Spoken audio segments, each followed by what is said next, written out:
Bonsoir à tous, je suis Bénédicte Padovan, directrice marketing de l'IRA ETK. Je vous souhaite la bienvenue à cette table ronde sur ePhysio. Donc, pour répondre à des questions concrètes d'utilisateurs, nous avons fait appel à deux personnes, Monsieur Cédric Lancieux, directeur technique et recherche et développement de l'IRA ETK, ici présent à mes côtés, et puis le docteur Jacques Chélus, qui exerce en Haute-Savoie, près de la frontière suisse, qui fait aussi partie du Club Actis et donc qui a participé à l'élaboration de ce produit ePhysio, qui en a connu différentes versions et qui a aujourd'hui un certain recul clinique sur le produit. Et donc, ensemble, ils vont répondre aux différentes questions que vous avez posées, puisque le principe de cette soirée, c'était de récolter vos cas cliniques, vos questions en amont, pour pouvoir y apporter un maximum d'éléments de réponse ce soir. Voilà, bonsoir à tous. Merci beaucoup pour votre accueil. Alors, vous aurez pendant tout la présentation, vous aurez l'option de pouvoir poser vos questions. C'est Cynthia qui va nous les relayer. C'est une opportunité pour vous énorme puisque du coup, c'est vrai que d'avoir la directrice marketing, d'avoir aussi le directeur de recherche et développement avec et qui sont fabricants de toutes les pièces implantaires, c'est l'occasion aussi de faire évoluer les produits, de nous être acteurs de cette évolution-là. Et moi, c'est ce que j'aime beaucoup, surtout avec une équipe qui est extrêmement dynamique. Donc, on va commencer par parler des formes.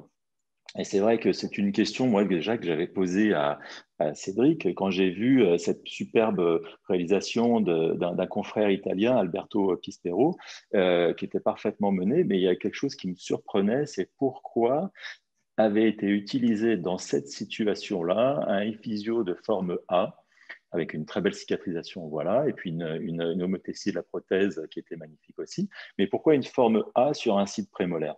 Et en fait, Cédric va nous répondre à ça tout à l'heure, mais c'est vrai que tout simplement, il n'existe pas de forme prémolaire, des formes D, les nouvelles qui sont plus récentes, sur certaines références, certaines gammes d'implants, tout simplement.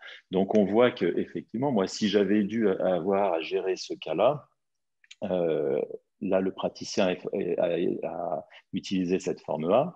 On voit ici par superposition avec le calque. Et si on avait eu à utiliser une autre forme, ça aurait été une prémolaire, une forme B, mais qui était là effectivement trop large. C'est bien la raison pour laquelle il ne l'a pas utilisée.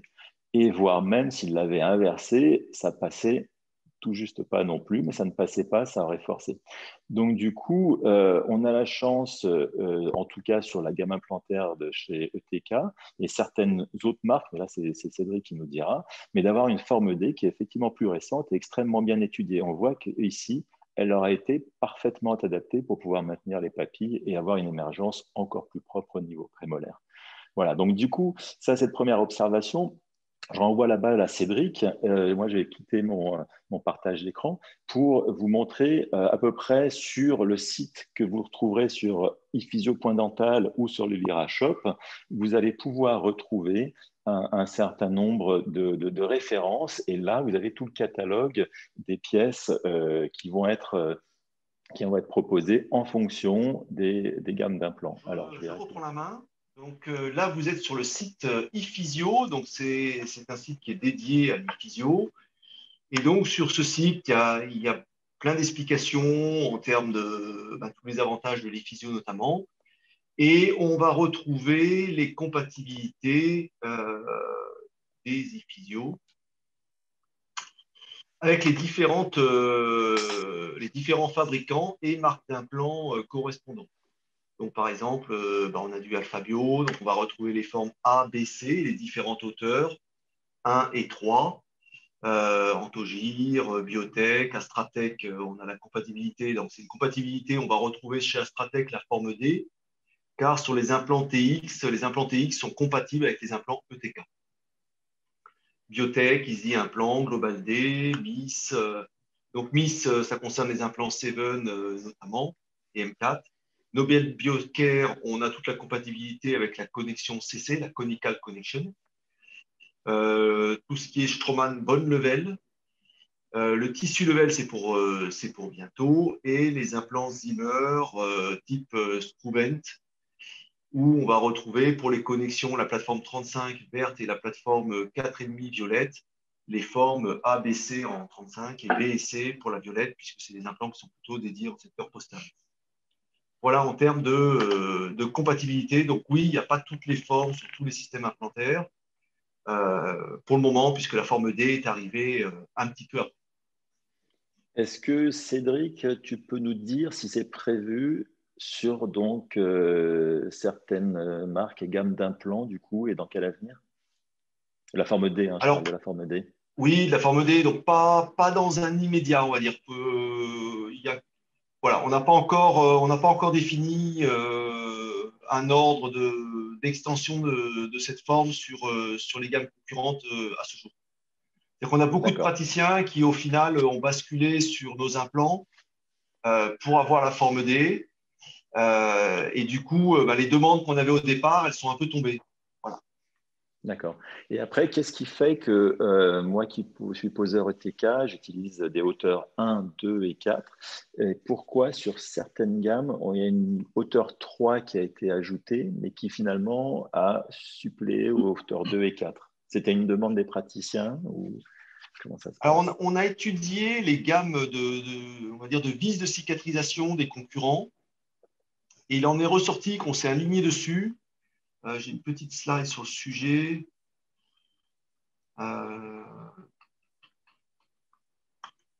Oui, par exemple, voilà, là, vous devez voir ma présentation. Donc, on a regardé les vis de cicatrisation des différents concurrents, que ce soit Nobel, que ce soit Global D. Et donc, on s'est aligné sur ces vis de cicatrisation. Alors, il y a une petite chose quand même à savoir entre les hauteurs 1, 3. C'est pas exactement 1 mm, c'est pas exactement 3 mm. Par exemple, si on est ici sur du Global D, la hauteur 1, elle commence en réalité à 1,8 et on a une plage de hauteur. C'est-à-dire que l'Iphysio permet d'être plus ou moins enfoui dans la gencive.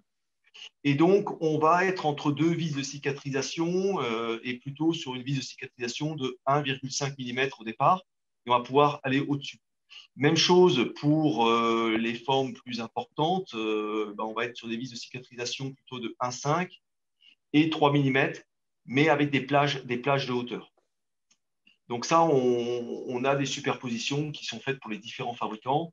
Chez Straumann, par exemple, typiquement, la hauteur 1, ça s'apparente à une vis de cicatrisation hauteur 2. Et on le voit sur le petit graphique à droite, donc la plage jaune, qui est la première hauteur d'Iphysio. C'est un Iphysio qui va aller d'environ 2 mm à un peu plus de 3 mm. Et l'Iphysio hauteur, le numéro 3, on va dire, c'est une corrélation avec les piliers de cicatrisation. Donc, c'est le premier Iphysio, troisième. C'est plutôt un ordre. D'accord. Alors, moi, j'ai une question. Oui. On me demande de pourquoi avoir fait une hauteur 1. Alors oui, la question, je l'ai effectivement déjà, et c'est Thibaut Andéol qui me l'a posé, et plusieurs fois d'autres personnes me l'ont posé. On va en parler tout à l'heure, ça peut dépanner dans certaines situations. Moi, ça m'arrive dans des cas surtout des cas sous-sinusiens où on fait des greffes sinusiennes avec la pose de l'implant associé. Et au final, dans ces cas-là, il se trouve qu'au deuxième temps chirurgical, on se retrouve avec un implant qui est vraiment juxtacristal, une gencive assez fine. Et si on veut pouvoir bénéficier de ce design, de ce shaping profile du Iphysio, à ce moment-là, on aura intérêt à utiliser une forme 1. C'est vraiment un cas très spécifique et rare, mais maintenant, on se retrouve très souvent confronté avec le rebord osseux cristal quand on utilise ces formes. Donc, il est assez peu utilisé. Je crois que Thibaut, qui m'a posé la question, ne l'utilise pas. Un autre Thibaut, pareil, je vous montrerai un cas clinique qui m'a soumis à utiliser et on se rend compte que ça ne donne pas forcément les meilleurs résultats. Donc, c'est très rare. C'est plutôt un pilier de dépannage pour des épaisseurs de gencives très fines. Alors, du coup, on en était là aux formes. Alors, après, j'ai une très bonne observation de Maxime qui échange toujours des belles choses sur les réseaux. J'aime bien, c'est agréable de communiquer avec lui. Et là, il nous dit « Je suis souvent embêté lors de la pose des physios car il rentre en conflit avec les bords osseux proximaux du col implantaire. Je prends la plupart du temps des hauteurs 2 et je dois y associer une petite ostéotomie à la fraise boule pour que ce soit parfaitement passif au moment de visser le iphysio. J'utiliserai bien les hauteurs 3, mais il n'y en a pas pour la gamme iphysio, la gamme ETK. Je ne crois pas que l'IRA ait développé ce forêt, mais ce serait top d'avoir un forêt qui évase le profil d'émergence osseux plutôt que de devoir le faire à la fraise boule avec le risque de déraper sur le col de l'implant. Tout le monde, je pense, a vécu à peu près ce genre de situation un peu stressante. Est-ce que ce forêt existe et suis-je le seul à avoir rencontré ce problème? Non. En tout cas, moi, je l'ai rencontré. Je sais qu'avec beaucoup de personnes avec qui j'ai échangé, c'est le cas. Et quelle est votre attitude quand vous rencontrez ce genre de difficultés? Alors, effectivement, ce genre de situation clinique, vous le voyez sur cette diapositive-là, c'est lorsqu'on a un profil très particulier, avec ce genre de profil à la mandibule très fréquemment, où on va avoir une espèce de pente osseuse, où il va être évidemment difficile de situer sa limite implantaire, parce qu'on va le situer au point le plus bas, et choisir un iphysio qui va, lui, venir en conflit avec ce rebord osseux cristal. Donc, je l'ai imagé là, et je pense que vous allez le voir ici. Voilà, donc je l'ai imagé, mais en fait, vous n'avez pas mon retour de souris, hein, j'ai l'impression, parce que bon, donc sur la slide à droite, là, vous voyez que si on positionne cet implant à un niveau osseux, moi je pose surtout du bone level, si on le pose à ce niveau-là, le pilier C1, iphysio, va venir vraiment dans sa partie linguale, va vraiment venir en conflit avec ce rebord osseux. Donc, qu'est-ce qu'on fait? En même temps, je suis en adéquation avec ma hauteur coronaire, c'est-à-dire que je ne veux pas venir non plus en conflit par rapport à vis-à-vis de la dent antagoniste sur sa cuspide palatine.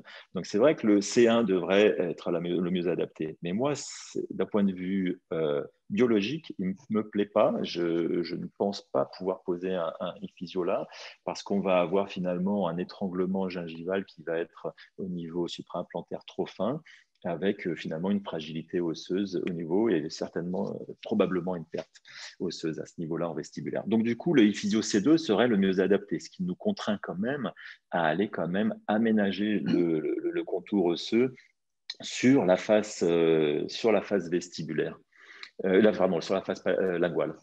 Et l'autre conflit, il est lié à la dent antagoniste. Donc là, on est dans une espèce de trilogie, effectivement un peu complexe, mais ce que je retiens, c'est la biologie. Donc je préfère aller finalement entamer un tout petit peu la cuspide palatine de la dent antagoniste pour être sûr que mon C2 ne vienne pas interférer dans la mastication au moment de la cicatrisation, de l'ostéo-intégration. Et puis, je vais, comme l'a très bien décrit Maxime, aller dangereusement fraiser mon rebord, mon contour osseux. Là, voilà, donc une petite vidéo pour l'imager.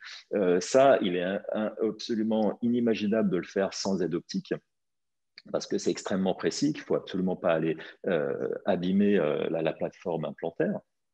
Et puis, tout le monde a eu d'expérience les à-coups fournis avec une fraise boule sur un contre-angle. Parfois, c'est difficile à contrôler. Donc, il nous faudrait, effectivement, je suis d'accord avec Maxime, il nous faudrait quelque chose qui soit beaucoup plus pratique, beaucoup plus stable, plutôt que travailler à main levée comme ça, avec ce risque de déraper et d'abîmer l'implant qui vient d'être fraîchement posé. Alors, il y a eu des propositions en réponse à ce qu'a écrit Maxime. Il y a eu des propositions qui ont été faites.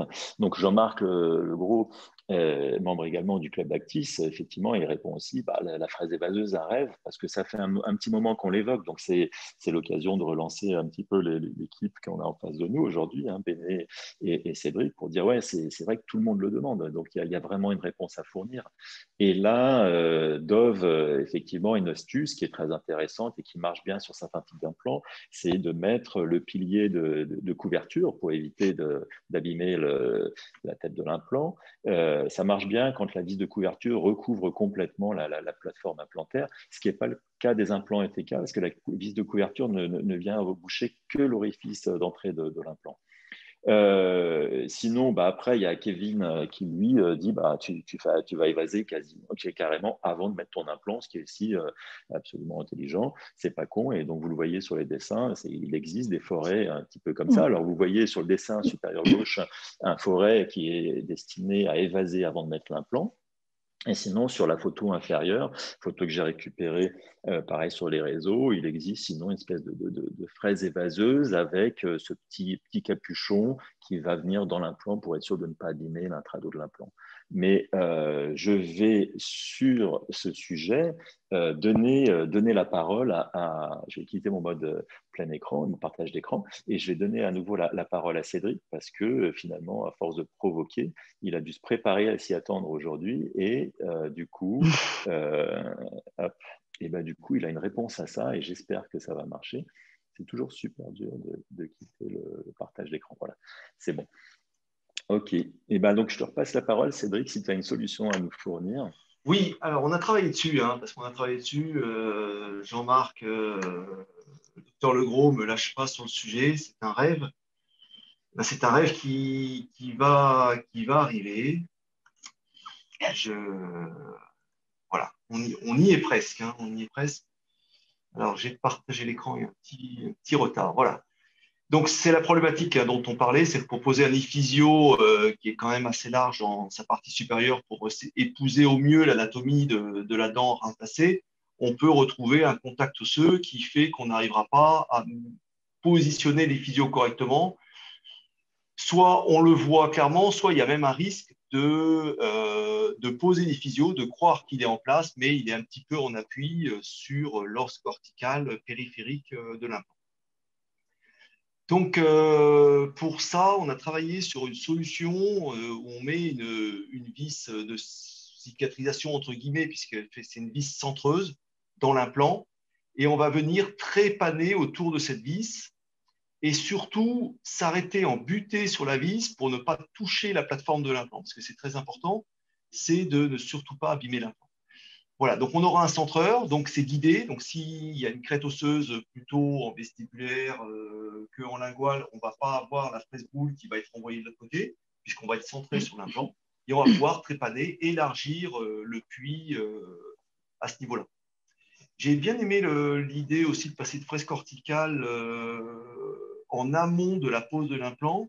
Et ça, c'est vrai que c'est des choses qu'on a, notamment avec la gamme Estetica, pour préparer la plateforme. Pour l'instant, on travaille là-dessus, quelques semaines, prototype, que l'on doit recevoir retour de traitement thermique d'ici une dizaine de jours, puisqu'il faut que ça soit un inox dur, donc un traitement thermique. Et on va commencer les essais pour trépaner dans des côtelettes, pour s'assurer que ça fonctionne bien avant de passer à la phase d'évaluation clinique, d'évaluation clinique bibliographique, marquage chez eux et après essai en bouche.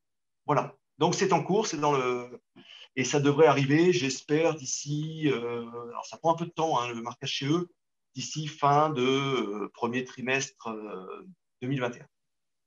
Voilà. D'accord. Ok, écoute, merci Cédric. C'est vrai que j'aime bien le concept mieux que d'aller faire passer un forêt à évaser au moment du forage implantaire, du site implantaire, parce que finalement, ça veut dire autant de forêt que de taille d'implant et ainsi de suite, ou alors évaser sur le premier forêt, sur le forêt pilote, on va dire, mais sans savoir exactement, effectivement, à ce moment-là exact où sera enfoui notre implant. Moi, je trouve que d'évaser après la pose de l'implant, je trouve que c'est mieux. Voilà. Mais c'est un avis personnel. Après, je pense qu'il faut essayer différents systèmes et avoir différents retours. D'ailleurs, Cynthia, est-ce qu'il y a des retours par rapport à ça? Est-ce qu'il y a des personnes qui ont donné des avis ou d'autres commentaires par rapport à ça? Parce que je sais que dans les solutions, il y a Rodolphe Martin qui évoquait une autre gamme d'implants, mais où ça se faisait. Voilà. Est-ce que tu as des retours de ton côté? Non, le docteur Legros est très content de cette nouvelle, mais voilà, sinon, non, il n'y a pas de Ouais, retour. d'accord. Bah, moi aussi, en fait. C'est vrai que assez égoïstement, c'est une des questions qui m'intéressait le plus. Mais on va continuer quand même. Allez, on va pas s'arrêter là. Alors du coup, je reprends la main sur l'écran pour vous partager la suite. Euh, voilà. Donc on en était là.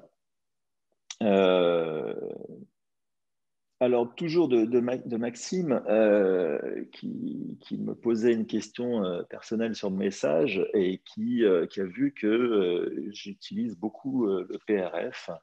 Ça n'a rien à voir en particulier avec l'Iphysio, mais vous voyez sur la diapo de droite que j'en mets systématiquement au-dessus de mes implants et j'utilise ces systèmes de plancho pour pouvoir protéger mon site implantaire avec ce PRF. Et c'est vrai que j'en utilise dans toutes mes chirurgies, et même des extractions de dents de sagesse, voilà, parce que je suis convaincu que c'est blindé de facteurs de croissance. Ok, on a cru à un moment donné que ça pouvait remplacer une membrane pour faire une sélection tissulaire au moment des greffes osseuses. Ça ne remplace pas une membrane dans certaines situations, mais par contre, il est certain que ouais, ça booste les cicatrisations quand même. Et c'est vrai que j'avoue que les cicatrisations sont belles. Alors, est-ce que ça tient qu'à ça? Ça, je ne sais pas le dire parce que voilà, c'est un retour d'expérience. Ça fait vraiment des très très belles cicatrisations. Elles sont liées aussi aux matériaux. On va en parler avec Cédric, aux matériaux du pilier. Après, je ne vais pas vous raconter de bêtises. Hein, ça ne marche pas non plus tout le temps. Hein, les cicatrisations, vous voyez ici, sur un patient qui a une hygiène mal adaptée, surtout sur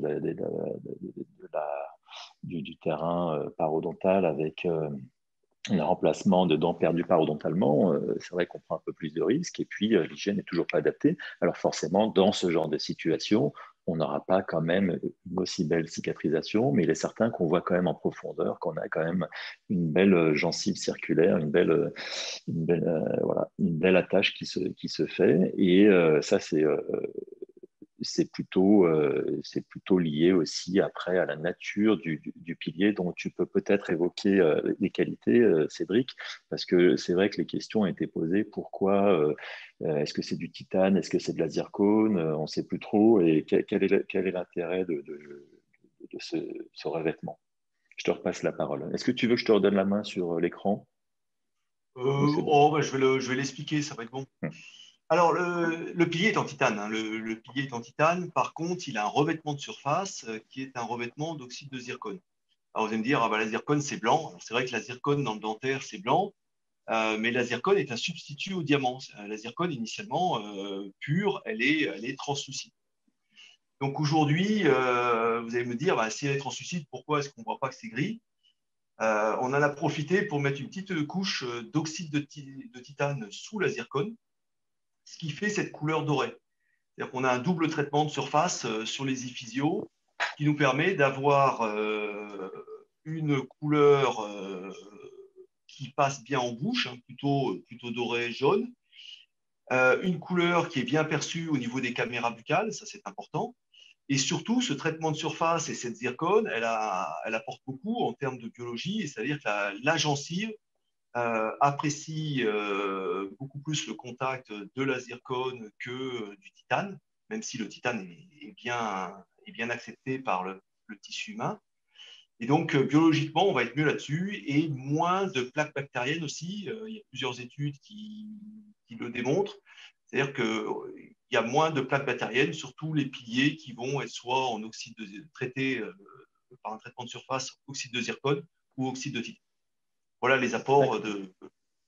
à ce niveau-là. D'accord. Ok. Bon, ben, parfait. Merci Cédric. J'espère que ça a répondu à certaines questions. Alors, on va aller à la question suivante qui revient aussi assez fréquemment pour savoir effectivement quelle est la bonne hauteur d'enfouissement. On parle ici du pilier, hein, du choix de la hauteur du pilier physio et non pas de l'enfouissement implantaire qui est un autre débat. Quel que soit le type d'implant utilisé, que ce soit du tissu level, du bone level, le but du physio, c'est quand même d'aller créer un contour qui soit anatomique. Donc, il faut que la gencive vienne recouvrir au plus possible ce contour-là. L'astuce, elle est clairement au jour de la chirurgie. J'ai repris le même cas clinique pour pas trop vous perturber. Ça, c'était au jour de la pose des implants avec les physios. Le but, finalement, c'est d'aller couvrir au maximum sans recouvrir la surface occlusale. Parce qu'on sait qu'à partir du moment où on recouvre, quel que soit le pilier, hein, on recouvre la surface occlusale, c'est souvent là où on a des mauvaises cicatrisations du tissu inflammatoire. Donc, il faut venir en périphérie. Là, je l'ai figuré avec le petit dessin pour dire, voilà, vous avez le droit d'être au-dessus du trait supérieur pour dire, on vient au maximum recouvrir, et puis en s'attendant au fait qu'à la cicatrisation, on aura cette résorption de 1 mm à peu près qui va nous dégager les profils implantaires qui seront à ce stade-là suffisants pour pouvoir prendre une empreinte. C'est-à-dire qu'à partir du moment où on a totalement la surface occlusale plus à peu près 1 mm de contour sur les faces proximales, vestibulaires et linguales, à ce moment-là, le logiciel de scannage va être capable d'avoir une pièce en 3D et de faire le matching avec le clone numérique du iPhysio. L'erreur à ne pas commettre, on a vu, moi là, c'est des fichiers qui m'ont été transmis par mon laboratoire qui me montrent mais quel est l'intérêt du physio dans ce genre de situation, comme on voit à droite, effectivement, pas aucun, parce que il y en a aucun, parce que du coup, la gencive, elle est cicatricielle sous la forme anatomique, donc on n'est plus que sur la forme circulaire et qui finalement ressemblera beaucoup plus à un pilier standard. Donc là, on a perdu le bénéfice de ce shaping profile pour n'avoir finalement que le bénéfice d'un scan body, on va dire. Là, ça aurait été effectivement plus judicieux de trouver, de placer un implant plus enfoui, sans parler du problème d'angulation, de rotation. Après, autre sujet, mais finalement on en a parlé, puisque on a posé la question avant, la biocompatibilité, donc titane zircone. C'est vrai que c'est un véritable bijou. Ça n'empêche pas quand même d'avoir, vous voyez sur cette photo à droite, un petit peu de plaque dentaire qui peut se coller dessus. D'accord, c'est pour ça qu'il faut quand même bien briefer les patients sur le fait que ça se nettoie quand même. Il n'y a pas de risque particulier à passer la brosse à dents dessus. Il sera toujours scannable sans bien sûr s'acharner. Et surtout, bah, moi, ce que j'adore, c'est ça, c'est-à-dire ce genre de cicatrisation. Alors, à nouveau, PRF, matériaux, en tout cas, l'association des deux fait que j'arrive à avoir, dans la plupart du temps, une cicatrisation des tissus qui est assez belle. Voilà, alors une question avait été posée maintenant sur la préhension. Alors oui, alors j'ai mis préhension, appréhension. C'est-à-dire que si on pose la question, c'est qu'il y a une appréhension à faire avaler le pilier. Alors, la stratégie, elle est simple, c'est j'utilise toujours des iPhysio neufs. À chaque patient, c'est un iPhysio neuf. Et mes tournevis que j'ai dans mes trousses de chirurgie sont intacts, c'est-à-dire qu'ils ne me servent jamais à la prothèse, ils ne sont jamais utilisés avec une clé dynamo, ils ne sont pas matés, ils sont parfaitement hexagonaux. Et quand j'insère mon tournevis dans la vis du pilier physio, elle tient très bien en fait. La vis tient très bien sur le tournevis, vous pouvez le secouer. À part un défaut de manipulation de notre part, sincèrement, ça tient extrêmement bien. Je l'ai filmé d'ailleurs pour vous montrer, hein, vous voyez que tout bêtement, hein, là, on voit l'iPhysio d'ailleurs toujours avec le PRF là, en collerette. Et que je viens le positionner tout simplement en le tenant avec mon tournevis, je me guide avec un instrument et je viens l'engager dans l'axe implantaire pour venir le serrer. D'accord? Un serrage manuel. Voilà.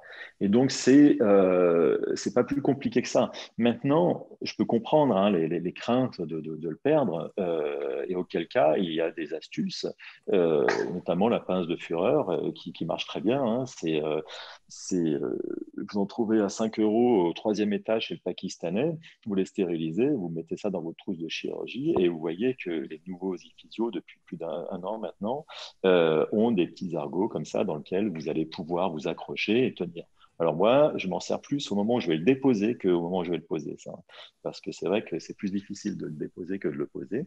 Et ça, c'est une astuce. Après, il y en a d'autres, hein, en regardant un petit peu les communications, mais chacun a un système D pour pouvoir les tenir. Mais je n'ai pas eu de soucis réels par rapport à ça. Oui.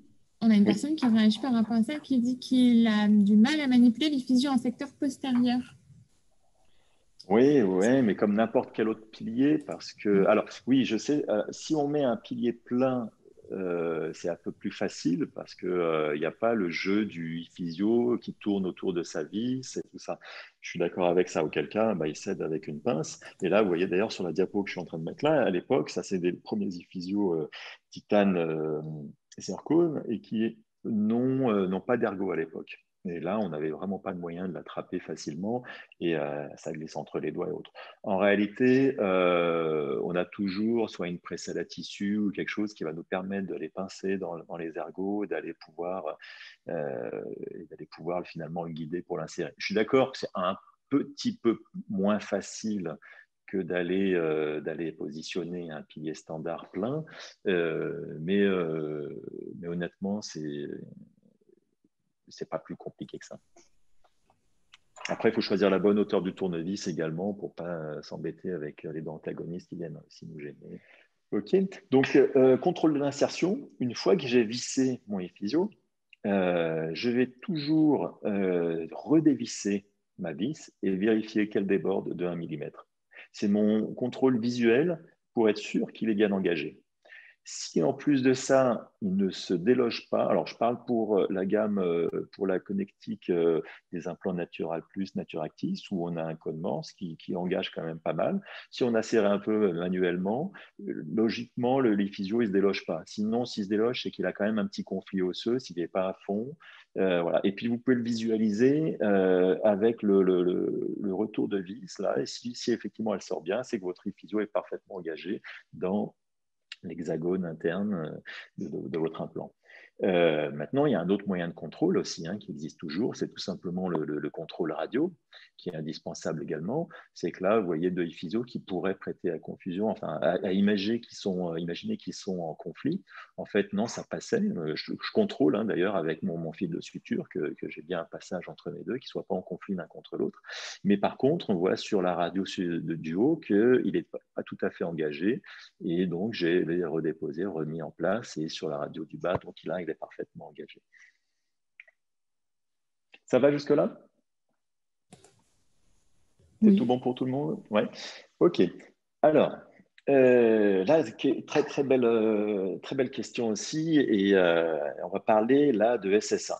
Alors, pour ceux, tout le monde connaît parce que aujourd'hui, on en parle beaucoup sur les réseaux. Et c'est tout à fait normal parce que c'est une très belle technique qui a été proposée par Gary Finel et qui, on en reparlait dans l'information dentaire du mois de novembre. Je vous invite à lire l'article, qui est très bien documenté également, très bien expliqué. Alors, le SSA, pour Sealing Socket Abutment, c'est un pilier de cicatrisation anatomique et personnalisé, assurant l'herméticité entre le site chirurgical et la cavité orale, dans le cadre de thérapeutique d'extraction implantation immédiate. Donc, on est d'accord.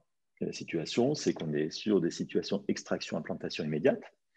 Le défi, en plus, là, il est souvent sur des sites molaires.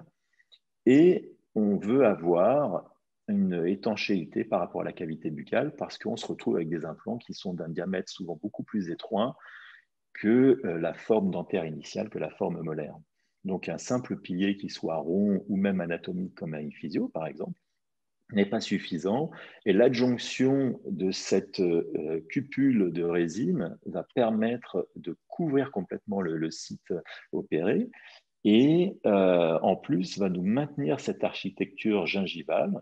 C'est ce qu'écrit également Gary avec Antoine Poplu aussi. C'est donc la vocation de ce pilier, de fermer l'alvéole d'extraction et de stabiliser cette architecture gingivale environnante durant les phases de cicatrisation. Et on voit que c'est très bien imagé par Emmanuel Châtillon du pays de la chocolatine, qui nous montre là sur ces photos que grâce à ce pilier, il a réussi à maintenir les papilles parfaitement. Et c'est vrai que c'est aussi ça qui est appréciable. Donc on est bien là sur un pilier complètement anatomique, un petit peu différent effectivement du physio qui est anatomique, mais quand même standard sur 4 formes. J'ai essayé d'un petit peu de voir un petit peu tous les échanges qu'il y avait, et avec des très belles publications comme celle de Sébastien Piscitello sur à nouveau un cas d'extraction implantation immédiate, un superbe pilier anatomique dans le concept du SSA, très très beau, et avec donc le prochain rendez-vous qui est fixé pour l'empreinte. Alors, quid de l'empreinte? Parce que c'est là où, effectivement, on va avoir un atout avec le e-physio, et je vais vous montrer comment. C'est que là, vous comprenez bien qu'on va devoir déposer ce pilier, parfois avec des surprises, et qu'on va devoir prendre une empreinte de ce contour gingival anatomique. Alors, si on le fait parfaitement comme on le fait sur des sites antérieurs, on va devoir faire une pré-empreinte extrabuccale de notre pilier pour pouvoir faire après un transfert d'empreinte anatomique. Ça, c'est ce qui se fait de mieux si on veut vraiment garder ce contour gingival. Ou alors, aujourd'hui, avec les techniques numériques, on va prendre une pré-empreinte de ce profil d'émergence avant de prendre l'empreinte avec le scan body. Donc, les gens qui ont l'habitude de ces outils numériques voient de quoi je parle.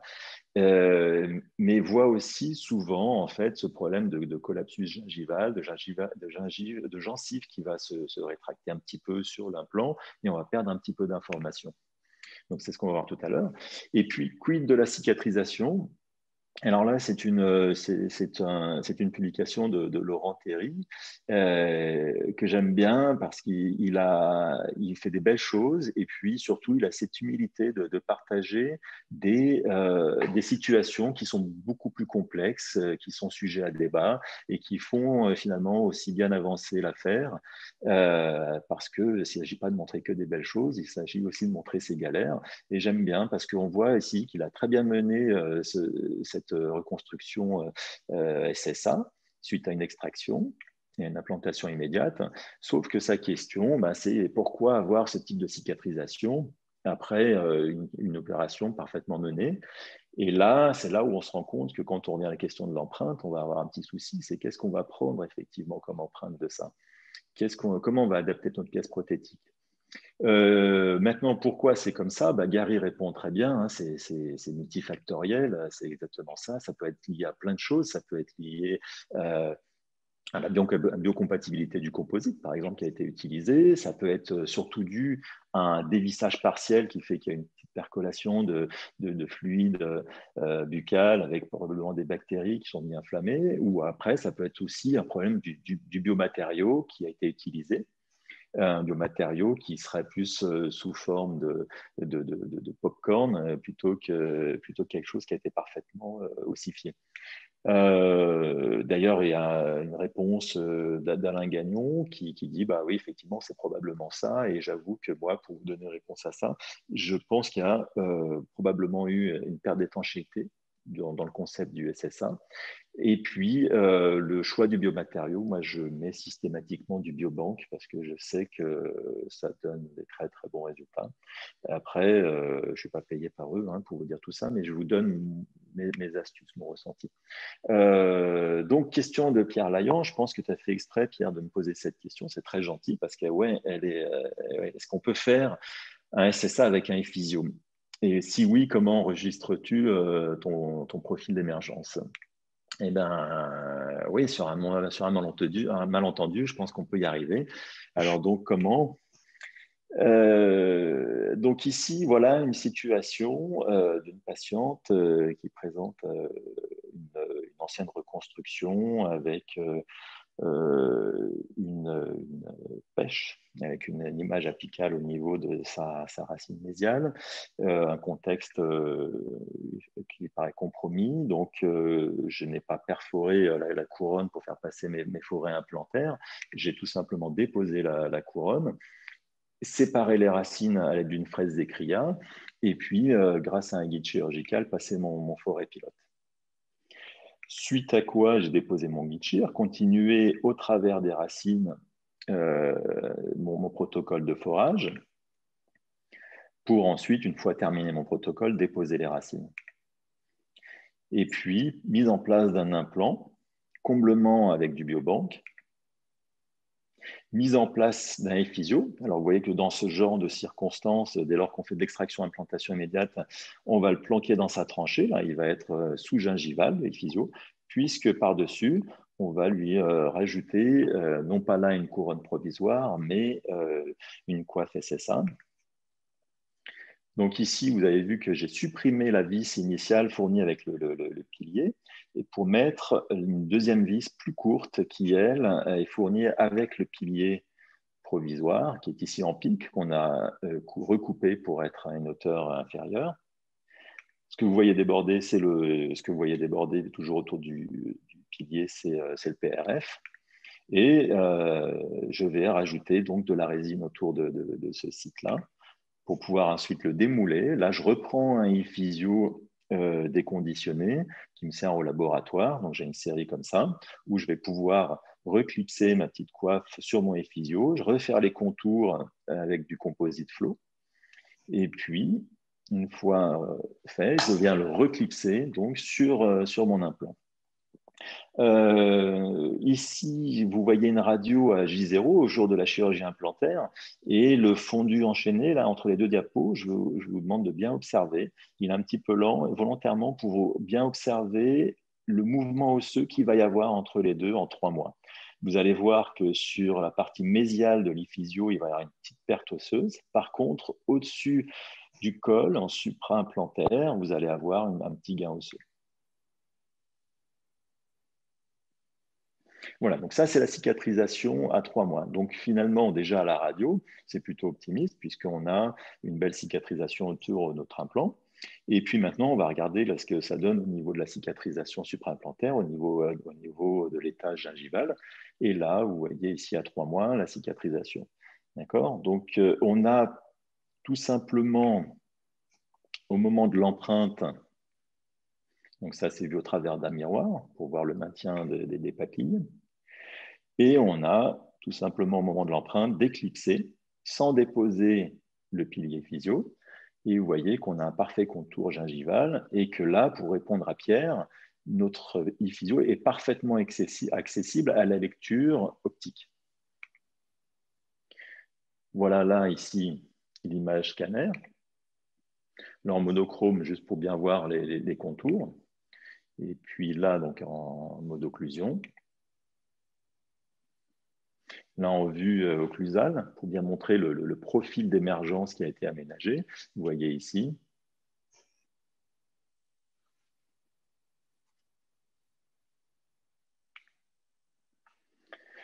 La même en couleur. Donc là, vous voyez que je n'ai pas rompu au stade de l'empreinte, je n'ai pas rompu mes hémidesmosomes situés sur les 2 tiers inférieurs de l'iphysio. Je n'ai pour le moment que dégagé mes surcontours au niveau du pilier. Et donc là, on va demander au laboratoire de venir se réajuster. Donc bien sûr, il va devoir faire un travail d'ajustage par rapport à son contour gingival, mais pour la partie qui est infragingivale, il va tout simplement reprendre le contour du pilier. Donc pour vous montrer, là, certains qui ont peut-être vu la conf sur Trichep, voilà après aussi le confort d'une empreinte numérique d'un pilier physio. Donc je n'ai manipulé aucune pièce. Il n'y a pas de stress au niveau patient, il n'y a pas de pièce à manipuler, il n'y a pas de... Voilà, ça se fait calmement. Ça prend 1 minute 30 exactement. 1 minute 30 parce que je suis un perfectionniste et que je veux avoir vraiment tous les contours gingivaux, d'avoir aucune zone de vide. Donc, je revérifie à chaque fois que j'ai bien tout mon contour.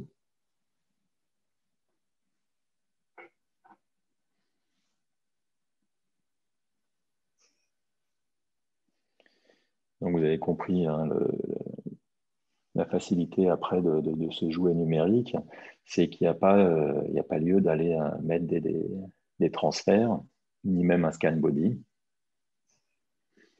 Et la gencive, même la gencive qui est découverte depuis qu'on a déposé la coiffe SSA, la gencive n'a pas eu encore le temps de collapser. Et puis surtout, elle a une architecture, elle a un support encore du physio qui permet d'éviter ça et d'aller par-dessus l'implant.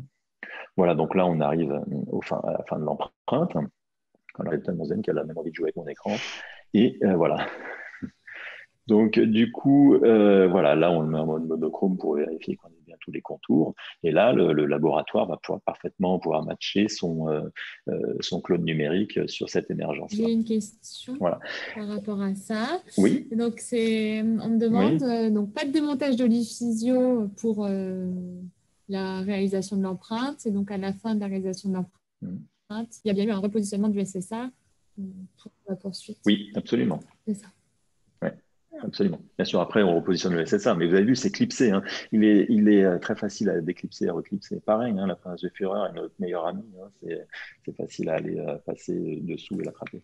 Donc ça, on a vu. Alors après, oui, d'autres questions? Pas Cynthia, on va passer à autre chose. Sur cette thématique-là, non. Oui. C'est tout bon? Ok, alors pour ce qui est maintenant de la précision, alors là, c'est beaucoup plus complexe, là, donc, parce que la question, là, c'est pourquoi y a-t-il un décalage des points de contact entre au moment de l'empreinte jusqu'à l'insertion en bouche?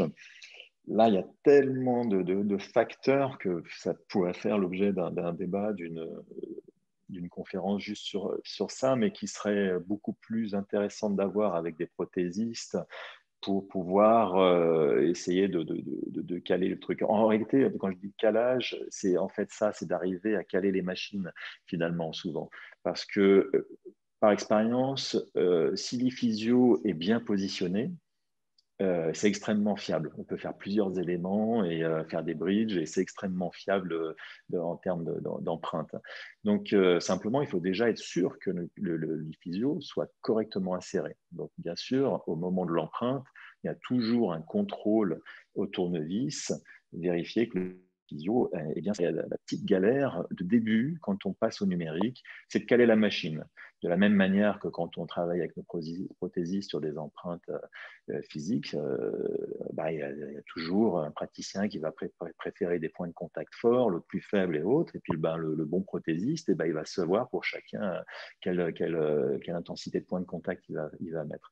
Là, c'est pareil, il va faire pareil, mais sur sa machine. C'est-à-dire que la machine, quand je mets paramètres client 3 chefs, c'est-à-dire que chaque client 3 chefs a ses propres paramètres et effectivement, il va dire moi je veux plus serré, moins serré. Et une fois que le laboratoire a enregistré ces paramètres-là, quand il va faire ses reconstructions, ce sera déjà mémorisé dans la machine et il n'aura plus quasiment à s'en soucier. Donc ce paramétrage-là, il prend du temps, mais il est très important.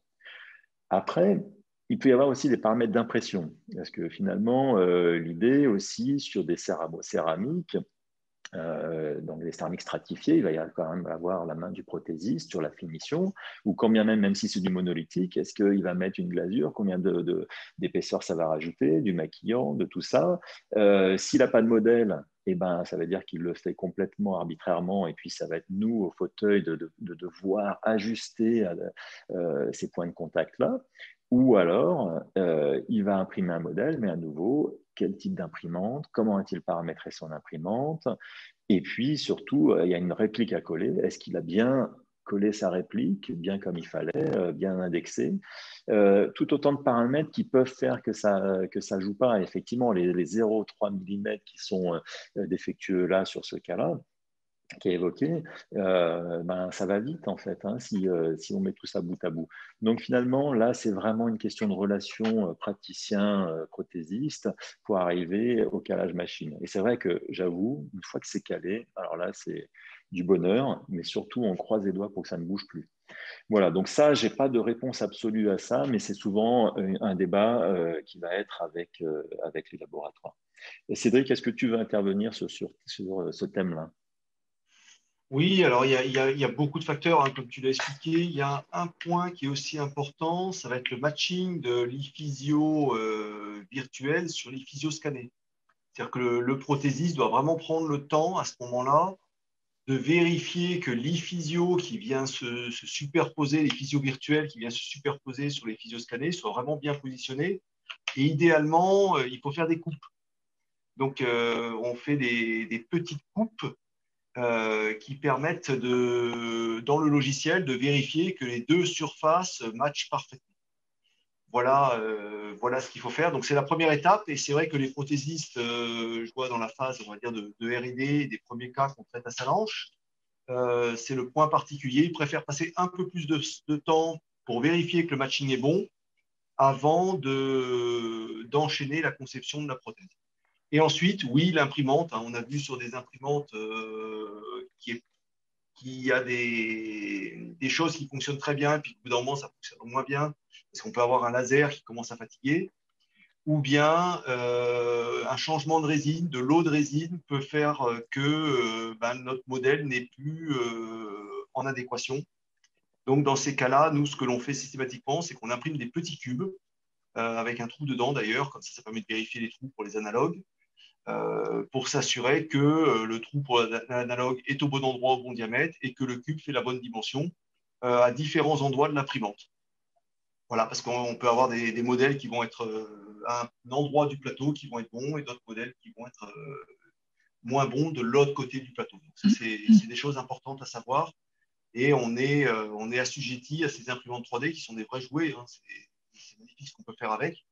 Mais en termes de précision, il faut être très, très vigilant. D'un lot de résine à l'autre, on peut des fois avoir des variations. Voilà. D'accord. Ok, merci Cédric. Donc oui, autant de paramètres qui sont à prendre en compte et juste le décalage sur un seul de ces critères-là fait qu'effectivement, une fois arrivé en bouche, la couronne va peut-être moins bien s'ajuster. Donc ça, c'est vraiment un boulot qu'il faut prendre le temps de faire dès lors qu'on passe au full numérique, qu'il va falloir prendre le temps de faire avec le labo. Situation clinique qui m'a été soumise par Thibaut, un autre Thibaut, à Grenoble. Là, il me pose, alors je vais vous le lire carrément pour vous expliquer la situation clinique. Patient de 60 ans qui consulte pour une 22 décellée. Je crois même presque fracture, on voit sur la radio en bas à gauche, probablement décellée, puis après, je pense, une petite fracture aussi de la racine. Racine à extraire. La 3D confirme la bonne prédisposition pour une mise en esthétique immédiate.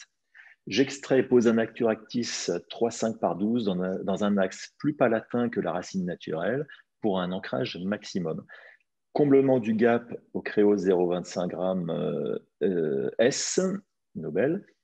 Pose d'un ePhysio A1, car un A2 sortirait trop en vestibulaire pour faire une provisoire. Pas de conjonctif enfoui vestibulaire, provisoire sur un tenon en pic.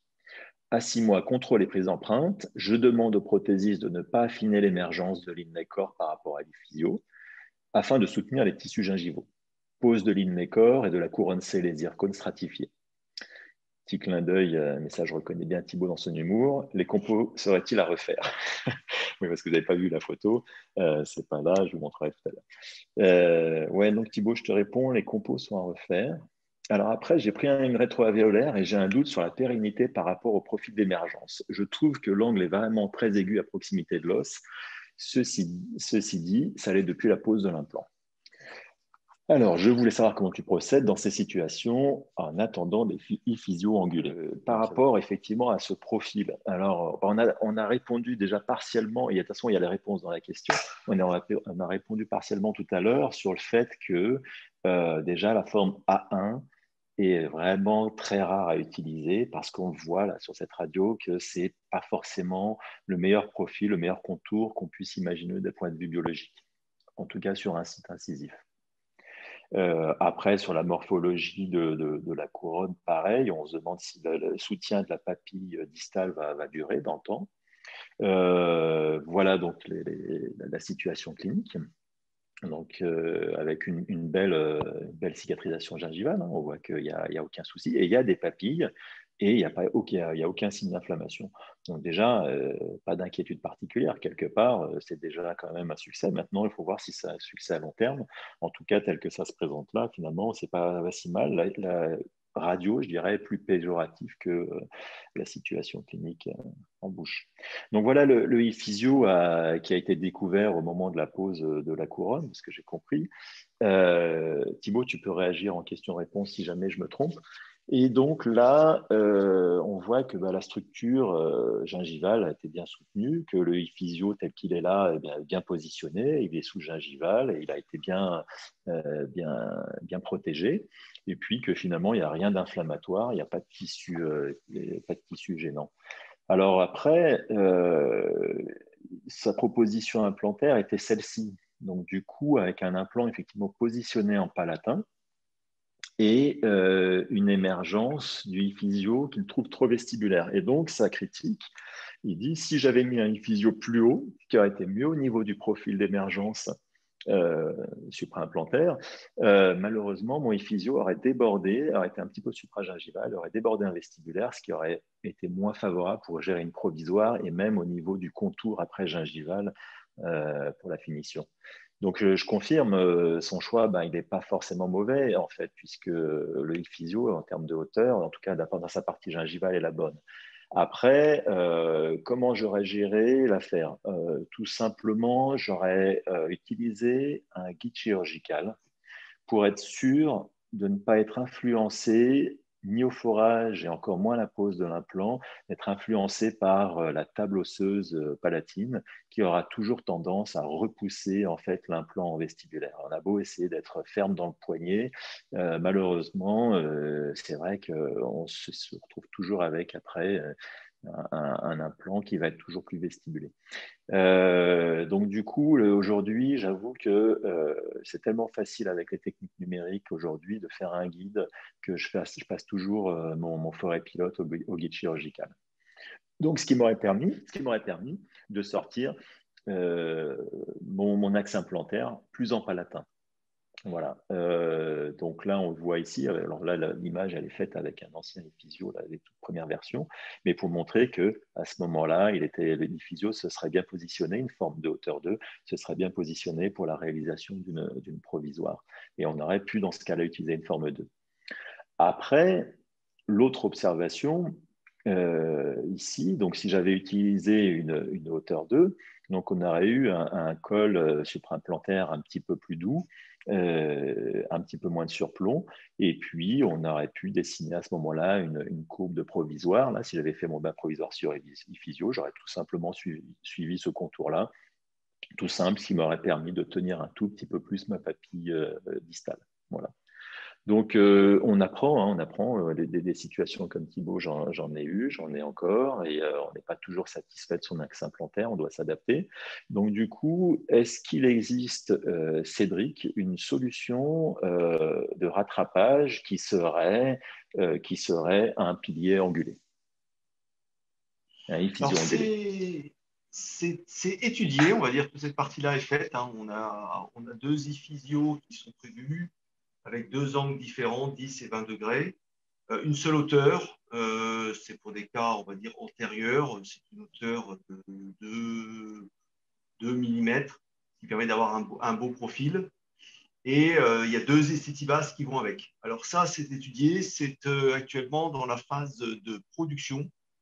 Et ça prend un petit peu de temps parce que déjà, les physios droits, au niveau de son anatomie, c'est pas simple.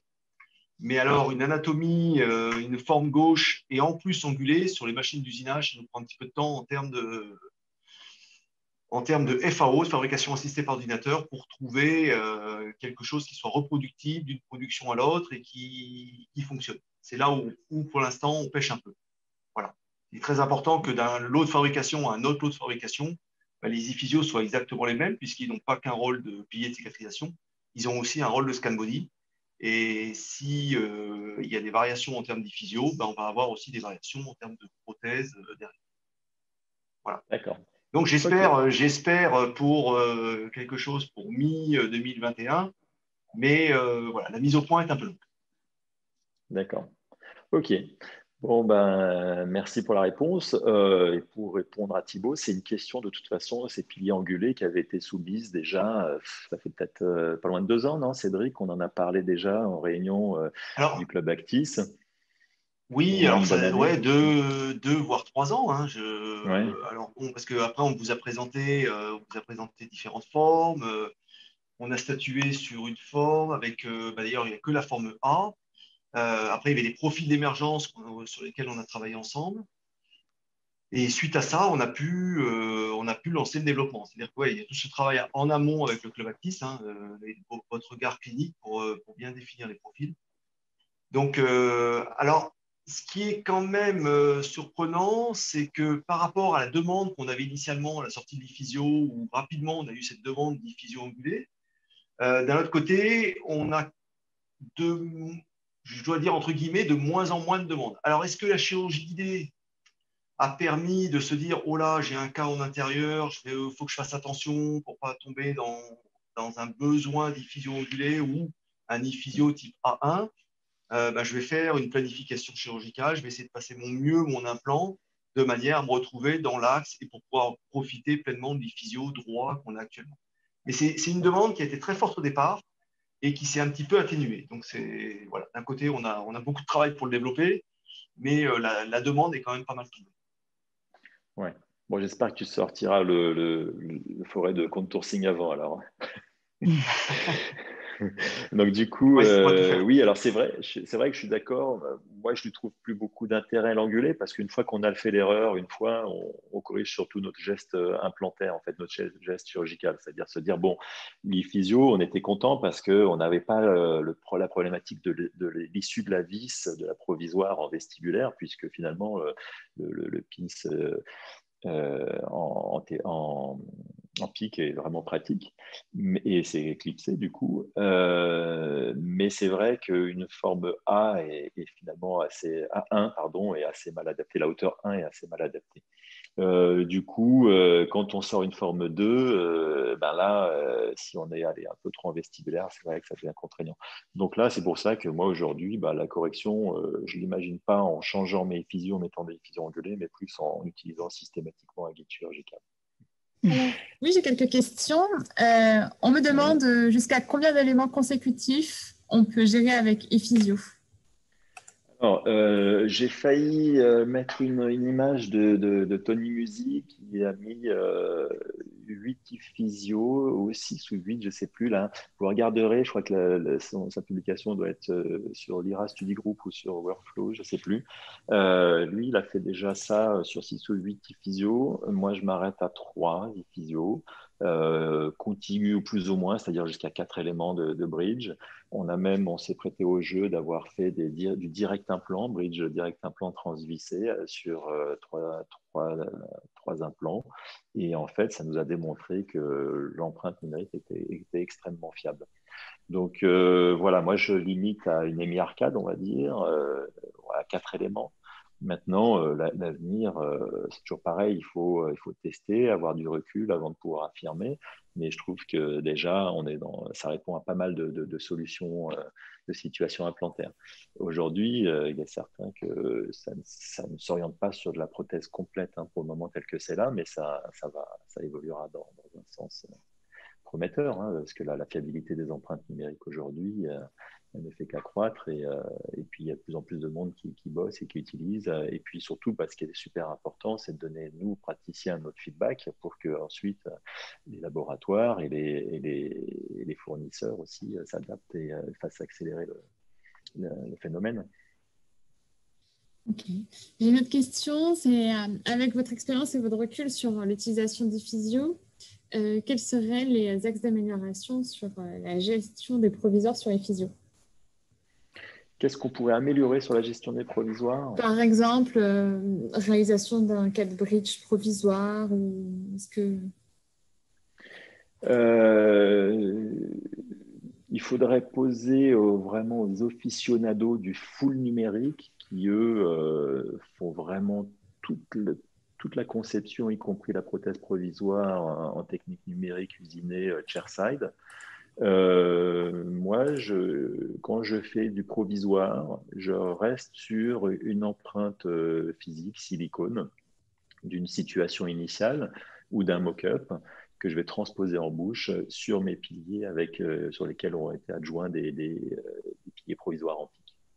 Mais voilà, c'est un axe effectivement qui progresse, c'est bien celui-ci, c'est le fait de pouvoir anticiper de plus en plus nos interventions pour minimiser le temps au fauteuil et surtout être le plus prédictible possible. Okay. Et enfin, j'ai une dernière question, plus pour Cédric. Est-il prévu une disponibilité des hauteurs 3 sur les implants ETK? Alors, pas immédiatement, on va dire. Aujourd'hui, on a nos trois hauteurs, hein, 1, 2 et 4 mm, sachant que le 2 mm est quand même la hauteur clé qui marche pour beaucoup, beaucoup de cas. On est dans le développement actuellement de Diffisio pour les implants tissu level, notamment notre gamme Aesthetica ou Libone G. C'est quelque chose qu'on pourra peut-être envisager derrière en fonction. Mais actuellement, c'est pas encore dans le pipe. Oui, juste pour répondre à ça, finalement, tout à l'heure, Cédric a un peu répondu à cette question, c'est que quand on dit un physio 2 ou un physio 4 mm, et puis finalement on dit, bah ouais, il faudra un 3 mm, moi je pense que c'est pas utile parce qu'en fait, on se rend compte que c'est une plage d'utilisation, c'est pas une hauteur stricte. Et en fait, si vous avez regardé son schéma tout à l'heure, bah, on se rend compte que les plages d'utilisation se chevauchent, c'est-à-dire que finalement, on va choisir une hauteur la plus adaptée par rapport aussi à la dent agoniste et autres. Mais le 3, on va pas forcément apporter. Alors c'est sûr, on pourra s'en servir, mais est-ce que c'est pour histoire de dire, bah, moi, je vais prendre qu'une hauteur 1 et 3 et puis je jouerai avec ça, plutôt que du 2 et du 4 ou voilà. Du coup, on aura beau multiplier toutes les hauteurs, mais le plus intéressant, c'est surtout d'avoir en tête, c'est vraiment une plage d'utilisation. Ok. On a une question qui vient d'arriver. Est-ce qu'il y a une contre-indication à l'utilisation, enfin avec un ephysio en place, avec l'utilisation d'un laser pour une petite gingivectomie, par exemple? Alors, oui et non. En fait, ça dépend pourquoi utiliser le laser. Si c'est, enfin, moi, je sais que j'utilise de l'erbium YAG, c'est ultra précis, donc on arrive effectivement à être un peu invasif, très ciblé. Maintenant, si on abîme le pilier, bah forcément, on va perdre de l'information d'empreinte et le matching sera plus compliqué. Alors, c'est pas grave, hein, si c'est quelques impacts et autres, ça va bien, mais si le physio est sur toute sa périphérie est perforé d'impact parce que bah, la personne a voulu faire une belle gingivectomie et revoir tout son contour, oui, là, il faut se méfier. Maintenant, c'est pas 1, 2, 3, 4, 5 impacts qui vont modifier la donne, hein, parce que le matching se fait quand même sur une surface complète. Donc oui, ça peut, ça peut. C'est comme après désenfouir un implant en deuxième temps chirurgical sans pour autant ouvrir un lambeau quand on sait exactement où il se situe, aller ouvrir aussi au laser. Bah, le risque, c'est de dire bon, bah, est-ce que je vais abîmer l'implant ou pas? Est-ce qu'il est bien couvert par sa vis de couverture? Donc voilà, c'est toujours pareil, hein. Si on bosse sous loupe avec un outil précis, c'est faisable. Si on y va comme un bourrin, bon, il est certain qu'on perd un petit peu. Voilà. Il y a une dernière question. Une dernière question. Avec la chirurgie guidée, peut-on envisager sereinement une prothèse avec mise en esthétique dans un protocole iPhysio? Bien sûr. Oui, bien sûr. Alors ça, je ne l'ai pas remontré parce que c'est des cas que je montre depuis longtemps maintenant sur des cas d'esthétique, de situation esthétique. Là, du coup, hein, je pense que il faut se référer aux différentes vidéos qu'il y a eu sur, alors sur Trichep, il y en a une sur Workflow. On a outil provisoire sur iPhysio, mais surtout c'est que du début jusqu'à la fin, on a un tuteur de cicatrisation gingivale qui est stable, qui est biocompatible, qui nous tient notre provisoire simplement, qui n'est pas déposé au moment de l'empreinte. Donc tout ça, c'est extrêmement prédictible. Donc du coup, particulièrement bien au niveau des situations esthétiques. Moi, j'adore. Hein, aujourd'hui, quand je vois arriver une fracture d'incisive, c'est du bonheur parce que c'est vraiment un super outil pour ça. Bah oui, ouais, c'est triste à dire. Hein. Ouais. Alors, pas sur les petites 6 ans. Hein, mais... Des formations du métier. Ouais. Ouais. En effet, merci à tous, puisqu'il y a une participation très active des uns et des autres. Et puis, merci Jacques pour ton support qui est toujours aussi intéressant et riche d'enseignements. Donc, écoutez, j'espère que vous avez appris beaucoup de choses. Il vous a déjà donné les coordonnées du site web qui s'affichent aussi à l'écran pour avoir davantage d'informations sur les laboratoires Ephysioready qui pourraient traiter vos cas, sur les Ifysio compatibles avec les différentes marques d'implants. Si vous avez besoin de contacter un conseiller technique, vous avez un numéro et une adresse mail qui s'affichent également en bas de l'écran. Voilà. Merci encore à tous et puis il me reste à vous souhaiter une très bonne soirée. À bientôt. Bonne soirée à tous. Merci à tous.